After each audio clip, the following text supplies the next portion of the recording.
आज हम बात करेंगे डॉक्टर गुलरेज शेख से बहुत सारे विषयों पे, देश की बातें, विदेश की बातें, राजनीति की बातें, डिप्लोमेटिक रिलेशंस की बातें, बायलैटरल रिलेशंस की बातें और साथ ही साथ ऐसी कुछ बातें जिसकी जिसकी चर्चा हो रही है और थोड़ी-थोड़ी हमको परेशान करती है, तो उसके जवाब जो है हम डॉक्टर शेख से जानेंगे। तो पहला जो क्वेश्चन है डॉक्टर शेख, आज हम कोरोना की महामारी चारों तरफ फैली हुई है। इसमें जो पहला और सबसे पॉपुलर वर्ड है वैक्सीन, जिसको देखो वो वैक्सीन की बात करता है। और इसमें एक नैरेटिव बनाया गया है लेफ्ट मीडिया के तरफ से कि ये जो वैक्सीन डिप्लोमेसी थी पीएम मोदी की, वो बिल्कुल फेल हो गई। इसका जवाब जो राइट विंग से या फिर जो भाजपा की तरफ से आता है कि ये हमारा प्री कमिटमेंट था रॉ मटेरियल लेने के लिए और इसलिए हमको ये वैक्सीन देनी पड़ी उन देशों को। लेकिन इसमें एक और लॉजिक है, वो ये है कि यहाँ जैसे कि दूसरे देशों ने किया है कि इमरजेंसी, मेडिकल इमरजेंसी का हवाला देते हुए हम ये वैक्सीन बाहर एक्सपोर्ट करने से रुक सकते थे और यही वैक्सीन हम अपने देश में लोगों को वैक्सीनेट कर सकते थे, जिसके और जो ना होने के कारण इतने सारे लोगों को कोविड हो गया और बहुत सारे लोग इलाज के अभाव में, बहुत सारी मेडिकल फैसिलिटी नहीं होने के अभाव में मृत्यु को प्राप्त हो गए, जो कि बहुत दुर्भाग्यपूर्ण है। तो इसमें आप क्या कहेंगे? क्या सचमुच ये वैक्सीन डिप्लोमेसी फेल हो गई? देखिए सुजाता, एक बात है कि when it comes to nation, आपको ना लेफ्ट विंग होना चाहिए ना राइट विंग होना चाहिए, क्योंकि लेफ्ट विंग का मतलब उड़ान भरने वाला है। अब हम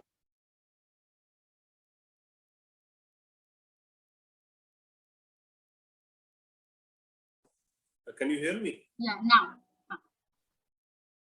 हाँ, तो जब when it comes to international politics or when it comes to diplomacy or when it comes to nations stakes, तो आपको विंग वगैरह को उतार के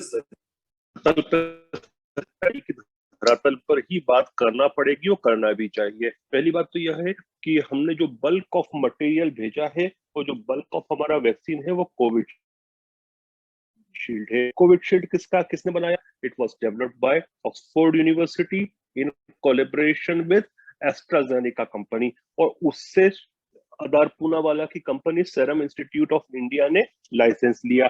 जब लाइसेंस लिया था तो दूसरे ऑब्लिगेशंस भी थे, कॉन्ट्रैक्ट्स भी साइन होते हैं, तो आपको you have to honour those contracts any how.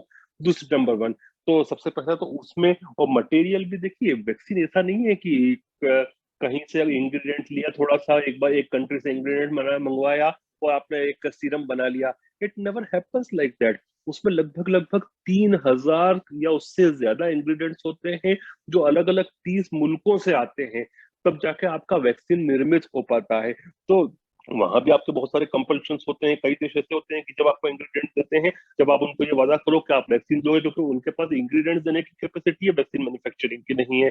फिर उसके अलावा जो हमने आसपास के देशों में दिया, जिसको आप कह सकते हो कि its cover of it is an umbrella of vaccine diplomacy. यदि आप नहीं देते, उदाहरण दे रहा हूं मैं आपको कि आप मालदीव्स को नहीं देते, आप नेपाल को नहीं देते, आप बांग्लादेश को नहीं देते, तो आप होता क्या कि these markets would have been poured by Chinese vaccine.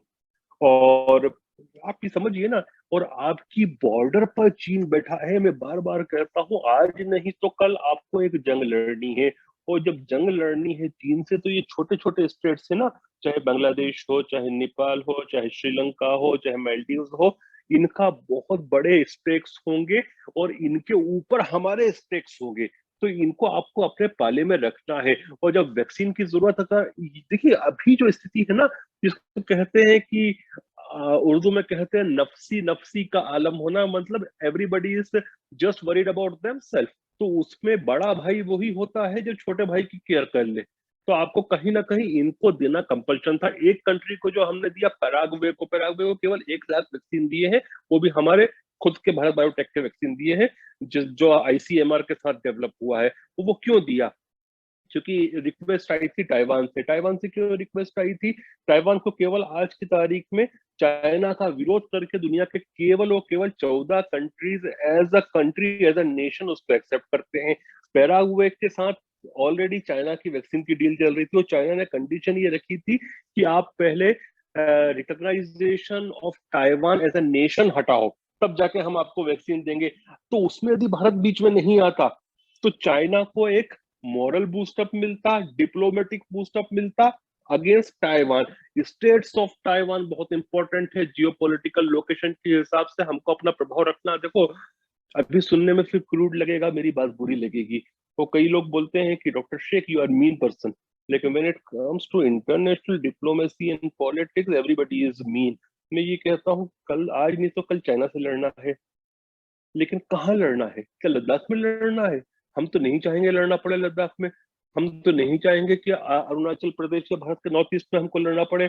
मैं चाहूंगा कि हम चाइना से लड़े, we will fight with China up till last man alive. लेकिन कहाँ पर? साउथ चाइना सी में। वो लास्ट मैन जो होगा वो ताइवान का होगा, वो लास्ट मैन जो होगा इंडोनेशिया का होगा, वो लास्ट मैन जो होगा वियतनाम का होगा, वो जो लास्ट मैन है वो दूसरी कंट्रीज का होगा। लेकिन I don't want that last man should be Ladakhi और Arunachal Pradeshi. I don't want an Indian to be the last man. Yes, but we will fight up till the last man. तो वो last man जो होगा ना उन्हीं देशों का होगा जो चाइना से के आसपास के हैं। तो आपको अपना जियोपॉलिटिकल विजन क्लियर रखना होगा, ब्रॉड कैनवास से पिक्चर पेंट करनी होगी। और बहुत से लोग जो हमारे होते हैं ना, they don't know that canvas actually. वो बड़ी छोटी पिक्चर, जैसे बच्चों की जो छोटी किताब होती है उससे पिक्चर बनाते हैं और अपनी ही एक दुनिया में जीते हैं। जैसे अभी इजराइल फैलिस्तीन कॉन्फ्लिक्ट में इंडिया ने किसका साइड लिया, क्या किया, उसके ऊपर भी बेवकूफ जैसी बात हो रही है। जो लोग फॉरेन पॉलिसी समझते नहीं है भारत की, भारत के इंटरेस्ट कहाँ पर है, किस प्रकार से भारत जो है बैलेंसिंग एक्ट करके चल रहा है, तो उसको समझते नहीं है और फिजूल में बीच में आते हैं। उस पे भी, वो भी मेरा मेरा अगला सवाल वही था कि जो पूरा तरह से एक माहौल बना, लोगों ने कहा कि भाई फिलिस्तीन तो के साथ रहना तो कांग्रेस की पॉलिसी थी, आज हमें इजराइल के साथ रहना चाहिए क्योंकि इजराइल ने हमारी, और ये सच भी है कि इजराइल ने हमारी बहुत मदद की है इस कोविड के समय में भी, और बाकी जो तकनीक है, जो दूसरी जो सैन्य तकनीकें हैं, वो सारी चीजें हम इजराइल से ले रहे हैं। तो जब भारत सरकार ने अपना स्टैंड जो है एक तटस्थ रखा, न्यूट्रल स्टैंड रखा, तो ये बहुत सारे लोगों को नागवार गुजरा और सोशल मीडिया तो भरा पड़ा हुआ था इससे कि कैसे, और लोग मतलब आजकल तो हर एक आदमी एक्सपर्ट है, तो वो हर एक आदमी सरकार को सुझाव देता है अपने हिसाब से। तो ऐसे बहुत सारे सोशल मीडिया इन्फ्लुएंसर्स भी मुझे दिखे जो कि ये कहते नजर आए कि हमें, जैसे अमेरिका साथ दे रहा है इजराइल का खुल के, वैसे ही भारत को भी खुल के आना चाहिए। जबकि ये तो जग जाहिर है कि प्रधानमंत्री मोदी और नेतन्याहू के बीच में कितनी गहरी दोस्ती है, तो उसको कैसे देखते हैं आप?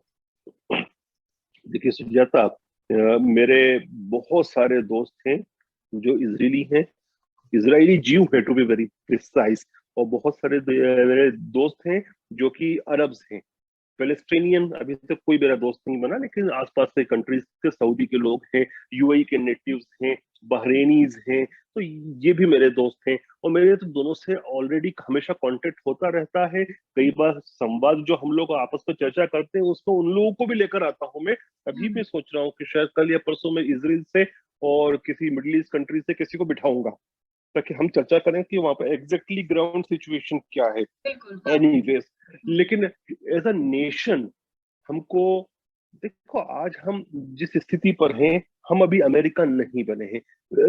जो बात स्पष्ट है वह है, हम अपने आप को सुपर पावर लाइक अमेरिका नहीं समझ सकते। यहाँ तक हमको अभी चाइना से कॉम्पीट करना पड़ रहा है। हम इस स्थिति में नहीं है, और हों भी तो हम क्यों करें कि हम दूसरे की आग में अपनी उंगलियां क्यों जलाएं। आप ये देखिए कि इतने सालों तक डेंग शाओपिंग से लेकर अभी तक भी चाइना ने अब दूसरी चीजों में इन्वॉल्व होना शुरू किया। क्या वो उसने अपने आप को एक लेवल तक पहुंचा लिया, उसके बाद इन्वॉल्वमेंट शुरू किया। और फिर भी हर नेशन, दुनिया का कोई भी नेशन, चाहे वो अमेरिका हो, अमेरिका इस समय इसराइल का इसलिए सपोर्ट कर रहा है क्योंकि इसराइल के ऊपर उसके बहुत सारे स्टेक्स कायम हैं। उसी प्रकार से आपने एक चीज देखी होगी, बीच में अजरबैजान और अर्मेनिया की जंग हुई थी। डू यू नो कि उसमें इसराइल किसकी तरफ था? Israel was favoring अजरबैजान इस हद तक फेवर कर रहा था कि Israel was supplying arms and ammunition and drones, which two countries are supplying arms ammunition drones to Azerbaijan, one was Turkey and another was Israel. जबकि जियो पॉलिटिकल लैंडस्केप आप देखो तो टर्की और इजराइल बहुत सारी चीजों पे आमने सामने खड़े रहते हैं, लेकिन दोनों के डिप्लोमेटिक संबंध भी हैं और दोनों का बड़ा ल्यूक्रेटिव ट्रेड भी है। एर्डोगन साहब कुछ भी बोलते रहे इजराइल के बारे में, वो बहुत सारी बातें बोलते हैं, लेकिन वो ट्रेड भी कर रहे हैं, वो डिप्लोमेटिक संबंध भी कायम किए हुए हैं। तो this is known as geopolitics, जिसको जहां फायदा होता है वो करता है। और बहुत सारे फायदे जो होते हैं ना सॉफ्ट पावर के रूप में काम आते हैं, कई बार हार्ड पावर से ज्यादा काम सॉफ्ट पावर करता है। आप ये सोचिए कि इतने सारे जो अरब देश हैं उनके अंदर हमारे लोग भी काम करते हैं। नंबर एक, हमको उनका भी सोचना है कि उनके बेनिफिट्स काय में है, हमको फॉरेन करेंसी का रेवेन्यू कहाँ से आ रहा है। We have to definitely think about our pockets कि हमारी पॉकेट्स में पैसा कहाँ से आ रहा है। देखिए, Israel is a friendly country. मैं बोलता हूँ कि Israel is a very good friend of India and so are we. और मेरे जितने, सही बात तो यह भी है कि मेरा कोई भी अरब दोस्त इतना नजदीकी नहीं है जितने मेरे इजरायली दोस्त हैं पर्सनल केमिस्ट्री में। लेकिन एज एन इंडियन अगर मैं भी फॉरेन पॉलिसी को ड्राफ्ट करूंगा तो मैं ये देखूंगा कि भारत के इकोनॉमिक, भारत के राजनीतिक, भारत के सामरिक हित कहाँ पर है, मैं वो भी स्टेप लूंगा, मुझे लेना भी चाहिए। और यदि मैं ऐसी स्टेप नहीं लेता हूँ तो मैं देश को आघात कर रहा हूँ, मैं राष्ट्रवादी नहीं हूँ, फिर राष्ट्र विरोधी हूँ एक तरह से, यदि मैं देश को कहीं ना कहीं नुकसान कर रहा हूँ तो इसमें पर्सनल चॉइसेस होना भी नहीं चाहिए, इसमें नेशनल चॉइसेस होती हैं। और भारत सरकार ने बैलेंसिंग की है, बहुत सही किया है। अमेरिका की स्थिति अलग है। देखिए, अमेरिका के स्टेट बहुत सारे मिडिल ईस्ट में जो टिके हुए हैं वो इसराइल के ऊपर टिके हुए हैं, क्योंकि एंटी अमेरिकनिज्म जो है वो मिडिल ईस्ट में बहुत ज्यादा है और उसका फायदा आज के समय चाइना ले रहा है। अब मैं आपको ये बताऊं, बहुत कम लोग जानते हैं, डू यू नो कि सऊदी अरब बहुत बड़ा आला है यूनाइटेड स्टेट्स का, लेकिन सऊदी अरब का जो पूरा के पूरा बैलिस्टिक मिसाइल प्रोग्राम है, it is based on Chinese missile systems. पूरी की पूरी चाइनीज मिसाइल है, ऐसा नहीं है कि वो केवल टेक्नोलॉजी ली है, वो पूरी की पूरी चाइनीज मिसाइल है। जबकि अमेरिका उसका विरोध करता है, लेकिन पूरा के पूरा उनका जो आर्सेनल भरा हुआ है और बहुत सारी मिसाइल्स हैं जो उनको मैं नाम भूल रहा हूँ कि क्या बोलते हैं उस प्रोग्राम का, something royal missile programme like that. तो वो पूरा चाइनीज है, तो चाइनीज के पास कभी भी वह भी शिफ्ट मार सकते हैं। बेल्ट एंड रोड इनिशिएटिव में ज्यादातर ये कंट्रीज हैं, वे सब हैं। और चाइना ने जितना इन्वेस्ट किया है पिछले 2 साल में, अमेरिका ने वहां पे इन्वेस्ट नहीं किया है। तो अमेरिका किस पे बैंक अपॉन कर सकता है? अमेरिका यदि सच में ब्लाइंडली फेथ कर सकता है उस एरिया में, तो वो इसराइल पे कर सकता है। Already Iran is in the lap of China because of foolish American sanctions, जिसने उसको चाइना की गोद में बैठने पर मजबूर कर दिया $400 बिलियन की डील करवाकर। अब ईरान डजंट कम अलोन, वो कम से कम हाफ अ डजन कंट्रीज को लेकर आता है अपने साइड जिधर भी जाता है। तो आप ये देख रहे हो ना जियो पॉलिटिक्स किस प्रकार से हो रही है। तो अमेरिका भी वही करता है जिसमें अमेरिकन इंटरेस्ट होते हैं। और माइंड इट वन थिंग कि फॉरेन पॉलिसी में कोई इमोशन नहीं होते, कोई एथिक्स और कोई मॉरल्स नहीं होते। आप ये बताइए कि चलो कम टू यूएस, आप बोल रहे हो ना कि यूएस ने सपोर्ट किया। यूएस अपने आप को डेमोक्रेसी का प्रीचर बताता है कि दे आर द प्रीचर, वो प्रचारक हैं डेमोक्रेसी के। Then why they are the best of the buddies with Saudi Arabia? Is it a democratic country? No, it is not. Then why they are best of the buddies with Egypt? वहां तो military शासन है CC का। तो ऐसा नहीं होता है, दिखाने के दांत और होते हैं, खाने के दांत और होते हैं। इट्स अ डीप स्टेट, वहां पे हमेशा देश का हित देखा जाता है। सरकारें कोई भी हो उसमें इमोशन मिक्स नहीं किया जाता। आई थिंक वो बहुत इंपॉर्टेंट है। नहीं, let me add one more thing US के बारे में। I think US is a good ally, not ally but partner, लेकिन it can be the best partner if you treat it as a flash market. क्या बेच सकते हैं? Because they are for sale. जितने भी उनके कांग्रेसमैन एंड वीमेन हैं, जितने भी उनके सेनेटर्स हैं, they are all for cell.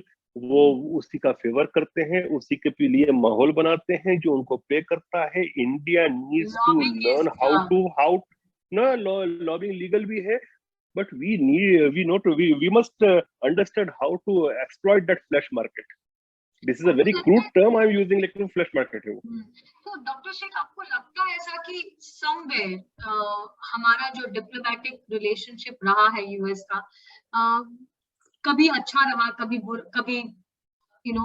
Cold बस्ते, मतलब ठंडे बस्ते में रहा, पर हम कभी भी ऐसा नहीं हुआ कि हम पूरी तरह से अमेरिका पे विश्वास कर सकते, क्योंकि बहुत बार उतार चढ़ाव आए। तो आपको लगता है कहीं ना कहीं did we miss out somewhere कि डिप्लोमेटिकली हमने अपने जो संबंध, बिकॉज आप जब इंदिरा गांधी का समय था तो हम रशिया के तरफ थे, ज्यादा लीन थे हम रशिया के तरफ। उसके बाद से धीरे धीरे करके जब ग्लोबलाइजेशन हुआ, मार्केट खुले यहाँ पे, तो हम थोड़े थोड़े लीन हुए यूएस की तरफ में। और अभी जो है, अभी I think it is the, अब आज की सरकार की मेरे हिसाब से is the most balanced policy जो फॉरेन पॉलिसी है। तो आपको जैसे कि जयशंकर भी बहुत बार कह चुके हैं कि इंडियन फॉरेन पॉलिसी को काफी चीजों का खामियाजा भुगतना पड़ा है जो पास्ट में की गई है। तो आपको लगता है कि हमारी foreign policy was not thought through कि हम 20 साल बाद या 50 साल बाद कैसे नेशन बनना चाहते हैं और उसमें कौन हमारा अलाई होगा? देखो, मैं मानता हूं कि फॉरेन पॉलिसी फ्लॉड थी, लेकिन you are talking to a BJP spokesperson, but before a BJP spokesperson I am an patriot Indian first. हमारी फॉरेन पॉलिसी फ्लॉड थी जवाहरलाल नेहरू के समय। आई डोंट थिंक कि इंदिरा गांधी के समय वो फ्लॉड थी, क्योंकि यदि इंदिरा गांधी यूएसएसआर के साथ पैक्ट नहीं करती उस तरह, वो पैक्ट तो फ्रेंडशिप ट्रीटी तो नाम की बात थी, we were allies, we were actually treaty bound ally in 71। तो 71 में जो 7th फ्लीट आया था, क्या वो partition of Pakistan into Bangladesh and West Pakistan क्या होने देता? नहीं होने देता। जब किसिंगर आपकी गर्दन पर बैठा था, and Kissinger was a fellow who used to hate Indians more than Nixon, it was Kissinger जो इंडियन से हेट करता था, and he was almost pro Pakistani. तो जो किसिंगर था वो तो इंडिया के गले पर बैठ के काटने के चक्कर में था। और यदि उस समय नहीं होता यूएसएसआर, और यूएसएसआर की जो पनडुब्बी आई थी, न्यूक्लियर आर्म पनडुब्बी, जो इंडियन ओशन के अंदर, they were waiting for American 7th fleet कि आओ तुम, हम देखते हैं। तो दे ब्लॉक्ड देम, और हमको जो करना था हमने कर लिया उस समय, इंडियन आर्मी ने। तो मैं ये कहता हूं कि our foreign policy was definitely flawed in the era of Jawaharlal Nehru, especially due to Krishna Menon.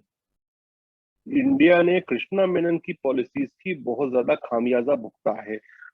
Indira Gandhi के समय पर मुझे लगता है वो मजबूरी थी, और नेशंस जो है अपने हित में काम करते हैं, तो हमने उस समय अपने हित में काम किया, पाकिस्तान के 2 टुकड़े कर दिए। आज हमारे हित में है अमेरिका के साथ रहना, क्योंकि चाइना हमारी गर्दन पर है, आज नहीं तो कल हमको जंग लड़नी है चाइना से।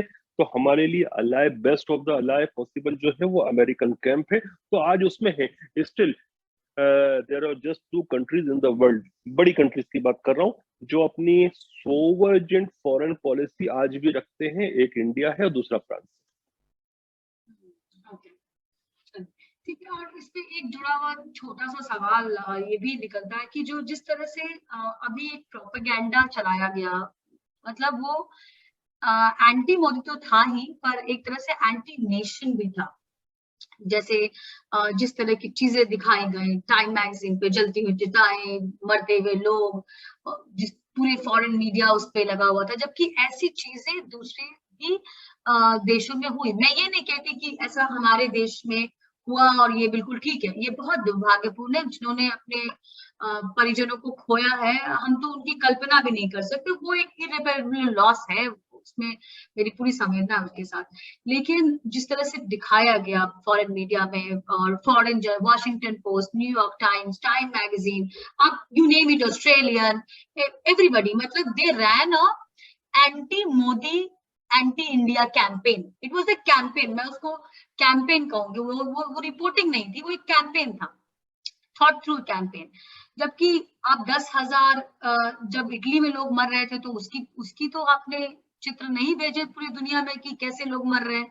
आज भी अमेरिका में मरे हुए लोग फ्रीजर में बंद है, उनका दाह संस्कार अभी तक नहीं हुआ है, उनको दफनाया नहीं गया है, तो उसकी बातें नहीं होती है। ब्रिटेन में ग्रॉसली अंडर रिपोर्टिंग हुई थी डेथ्स की। इवन चाइना में जहां से ये सब कुछ हुआ, जो वुहान में नहीं छोड़ो, चाइना की बात ही हाँ, मत करो। चाइना में क्या मालूम पड़ता है क्या होता है क्या नहीं होता, तो उसमें चाइना में क्या होता तो है। आपको लगता है कि क्या ये इंडियन डायस्पोरा और जो बाहर रहते हैं जो इंडियन, उनके मन में एक एंटी मोदी सेंटिमेंट भरने की कोशिश थी कि क्योंकि शायद बहुत सारा इन्वेस्टमेंट भी अफेक्ट होता है उससे? Do you think it was a conspiracy? देखो सुजाता, मैं उनके विषय में ज्यादा बात नहीं करूंगा जो बाहर इंडियंस रहते हैं, क्योंकि वो इतना ज्यादा क्लाउड होल्ड भी नहीं करते हैं। आप ये समझिए उस चीज को कि इंडियन जो है वहां पर वो यूजुअली कहाँ है, they are best of the doctors, they are best of the scientist, they are best of the technocrat, but they are not best of the politicians. Most of them in most of the countries they are not in the key post, जहां निर्णय लिए जाते हैं वहां नहीं बैठते वो। तो उनके ऊपर इतना क्लाउड नहीं चाहते ये लोग। कहीं ना कहीं ये जो मीडिया हैं, मीडिया हाउसेस हैं, एक तो आइडियोलॉजिकली भी लेफ्ट विंग है ज्यादातर, लेकिन जो आइडियोलॉजिकली वेस्ट लेफ्ट विंग नहीं है वे भी कैंपेन करते हैं, बिकॉज दे थिंक दैट वो गोरी चमड़ी और कॉलोनाइजेशन वाला जो माइंडसेट है ना, कि ये काले लोग ये घर में भी की होगी, लेकिन जब उनके घर में कोरोना वो चीज कर रहा था तो वो that was in the white man's world. तो ये तो है। और प्लस देखो, फिर बोलूंगा मैं, एक तो क्रूड बात होगी, लेकिन मैं जब चूंकि हम हिंदी में बात कर रहे हैं, अगर अंग्रेजी में करता जिसको गोरे भी सुनते हैं दूसरे भी सुनते हैं, तो मैं फिर इतनी ब्लंट बात नहीं बोलता, क्योंकि उससे कहीं ना कहीं इंडिया की छवि पे फर्क पड़ता, सॉफ्ट पावर पे फर्क पड़ता। छवि वही भी तो नहीं पड़ता, सॉफ्ट पावर पे पड़ता। देखिए, ये जो एंग्लो सेक्शन कंट्रीज है ना, 5 कंट्रीज की बात करो, United states, great Britain, Canada, Australia और न्यूजीलैंड, ये basically white English speaking Anglo Saxon और क्रिश्चियन क्लब है। तो वो उस क्लब के बाहर के लोगों को अलाउ नहीं करता। हम उसमें से एक भी चीज में फिट नहीं होते हैं। मैं आपको एक बड़ा उदाहरण देता हूँ। जापान जो है, इनका बहुत क्लोज अलाय है सेकेंड वर्ल्ड वॉर के बाद से, लेकिन क्या 5 आईज में 6th आई के रूप में आज तक आ पाया? बार बार अखबारों में बात आती है कि 6th आई बन जाएगा जापान, लेकिन माइंड माय वर्ड्स, नहीं बनाएंगे, क्योंकि वो एक क्लोज्ड क्लब। देखो, मैं आपको एक बात बताऊं और, कि आज हमने टर्की में देखा कि टर्की रेडिकलाइज हो रहा है, बिल्कुल स्लोली। लेकिन मैं टर्की को इतना रिस्पॉन्सिबल हेल्ड नहीं करता उस चीज के लिए। उसके लिए मैं यूरोपियन यूनियन को करता हूँ। और क्यों करता हूँ उसमें भी, क्योंकि आप याद करो कि 19 द फॉर्मर प्रेसिडेंट फ्रांस, उनका एक वक्तव्य आया था टर्की के विषय में, कि उन्होंने जब अपोज किया था फ्रांस ने कि टर्की को हम यूरोपियन यूनियन में नहीं लेना चाहेंगे, जबकि उस समय का यूरोपियन टर्की वैसा था कि जो यूरोपियन कंट्रीज से भी ज्यादा सेक्युलर था, जो वेस्टर्न यूरोप की कंट्रीज से भी 10 गुना ज्यादा सेक्युलर था, उतना ज्यादा लिबरल था। तो उसके बारे में उन्होंने कहा था कि the problem with Turkey is that Turkey is too big, too poor and too Muslim. अब टू बिग और टू पुअर की बात है तो फिर बुल्गारिया को भी लिया, पोलैंड को भी लिया, उसी समय रोमेनिया को भी लिया, उनसे ज्यादा पैसे वाला है, उनसे ज्यादा टेक्नोलॉजिकली एडवांस्ड है। और तीसरी जो चीज थी ना, वही थी कि European union basically is a Christian European club, जिसमें वो दूसरी एंट्री नहीं चाहते थे। एक बार बताइए, पाकिस्तान के विषय में बार बार ये लोग बोलते हैं कि क्रिश्चियंस के अधिकारों का, मानव अधिकारों का पाकिस्तान में हनन होता है। यूरोपियन यूनियन बार बार बात करती है, कभी बोलते हैं पाकिस्तान में हिंदुओं का या कादियानियों का या शियाओं का या हजाराओं का हनन होता है, क्योंकि दे आर नॉट इम्पोर्टेंट। उनको वो क्रिश्चियन दिखते हैं कि ये प्रॉब्लम्स हैं, आप इग्नोर मत करो इन सब चीजों को। जैसे मैंने एक बात बीच में बोल दी थी, टीवी पे बहुत हंगामा हुआ था उस चीज पर, वो कांग्रेस को बहुत ज्यादा उस पर कि कैसी बातें बोलते हो आप। तो बोला मैं सच बोलता हूँ ना, हिंदी में डिबेट कर रहे हैं, सच हिंदी की बात कर रहा हूँ मैं। नेपाल की बात थी, मैंने India and Nepal were on a collision course, एक तरह से कि हम दोनों में बहुत घर्षण चल रहा था। मैं बोल रहा कि इसमें यूपीए की गलती है, तो वो एकदम से पूछने लगे कैसे। मैं बोला कि where was your intelligence, where was your damn intelligence, जब नेपाल का हिंदू किंग मारा जा रहा था। तो वो बोलते हैं कि तीसरी कंट्री के इंटरनल अफेयर्स में हम कैसे हाथ दे सकते हैं। मैं बोला क्यों, इससे पहले नहीं दिया कभी क्या? ट्रू, ट्रू, या सही बात है।